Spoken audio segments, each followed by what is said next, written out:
What is going on, superfans? Vanilla Soup here, and today I wanted to talk about something I kind of missed on my Xbox E3 predictions video. I mentioned the Scorpio, and I mentioned my high hopes, but I didn't really go into detail on what I want for the system itself. So that's what this video is for, to specifically narrow in on the Scorpio and what I hope to see Xbox announce in this upcoming E3.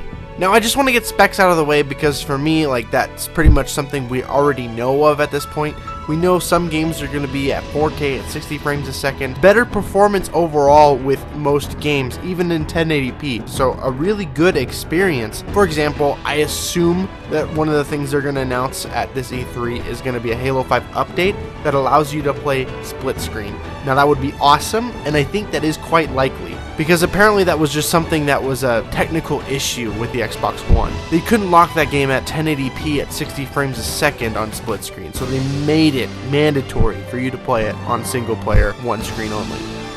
Now, moving on to the games, which is what I care about the most. I mean, I feel like any gamer in their right mind would say that as well.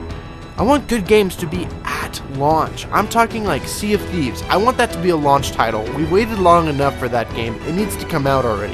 Crackdown 3 is another good one that we keep on hearing about, but I need it to be on the Scorpio at launch, or at least soon after. I would take Sea of Thieves over Crackdown 3 if I had to choose between one of the games for a launch title. But I want these games that Xbox has been talking about for forever just to come out already. I'm looking at you, Cuphead. But I think most of all, what Xbox really needs for the Scorpio is new IPs, or at least a new take on an old game that they have that really shows off what the Scorpio is capable of. All in all, I mean, all this speculation, it adds to the fun of the Scorpio. Compared to the Nintendo Switch, we don't really know much about this console. I mean, with the Scorpio, yes, we know much about the specs. We know what it's going to offer. We know, pretty much everything but what it looks like and what it's going to play like. We know it has 6 teraflops of processing power. We know it has 9 gigabytes of RAM. And fundamentally, yes, that's an amazing thing. But that brings me on to the price. I really want this console to be less than $400. $399, that's fine. But $400 is my limit. I'm not saying I would never invest in it if it was over $400, but I would be hard-pressed to justify a purchase that's more than $400 on a gaming console that's aiming to do what my PC can do, just not as good.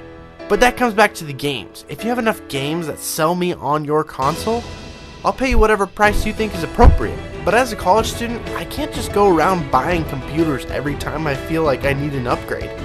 So really it boils down to, I want the Scorpio in my life. I want it. It looks like it's going to be a good console. I can't wait to find out more, and I'm really excited to see what this E3 has in store for us. But that's it for me today, guys. And one last thing, Microsoft, please keep the name Scorpio. That is the coolest name for a console I have ever heard of.